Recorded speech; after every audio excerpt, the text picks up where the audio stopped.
Noi siamo pronti, da oggi si può iniziare la balneazione, le spiagge sono attrezzate, ci sono gli ombrelloni con le distanze consentite, stabilimenti balneari tutti ok. La stagione balneare 2021 nelle 10 località della costa veneta è ufficialmente iniziata. Sdraio e ombrelloni aperti, servizio di salvataggio attivo, telefoni negli uffici degli stabilimenti che continuano a suonare per ricevere prenotazioni. La spiaggia di Jesolo torna ad animarsi grazie anche alla bella giornata di sole. Le strutture, forti dell'esperienza dello scorso anno, hanno messo in campo tutte le misure anticontagio previste, a partire dai 12 metri quadri per ogni ombrellone, secondo quanto indicato dall'ordinanza regionale. Le spiagge del Veneto sono un luogo sicuro, sono un luogo assolutamente salubre, dove siamo andati ad intervenire su un nuovo concept per cui maggiori spazi, un potenziamento delle attività di prenotazione per evitare qualsiasi forma di assembramento, la grande attenzione alla pulizia e alla sanificazione. Intanto Jesolo ripropone anche per questa stagione la formula abbronzati o rimborsati per i turisti che arrivano sul litorale,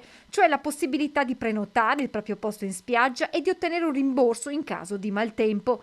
L'obiettivo per quest'anno degli operatori è di ridurre la perdita del 30% registrata nel 2020. Noi pensiamo quest'anno di approcciare una stagione non al 100%, ma per il 2022 non ce ne sarà per nessuno. Siamo convinti di ripartire alla grande e di fare una stagione piena come eravamo abituati a fare. E quest'anno comunque siamo, come diceva prima giustamente Francesco, siamo assolutamente positivi. I segnali sono decisamente buoni. Dopo la cancellazione dell'obbligo di quarantena per chi arriva dai paesi dell'Unione Europea, ora si aspettano nei prossimi giorni ulteriori nuovi provvedimenti a favore della ripartenza del turismo, ad iniziare, spiega il sindaco Zoggia, dalla cancellazione del coprifuoco e consentendo ai pubblici esercizi di ospitare i propri clienti anche all'interno dei locali, perché, evidenzia il primo cittadino, a Jesolo ci sono quasi 200 attività che non possono aprire essendo sprovviste di plateatico.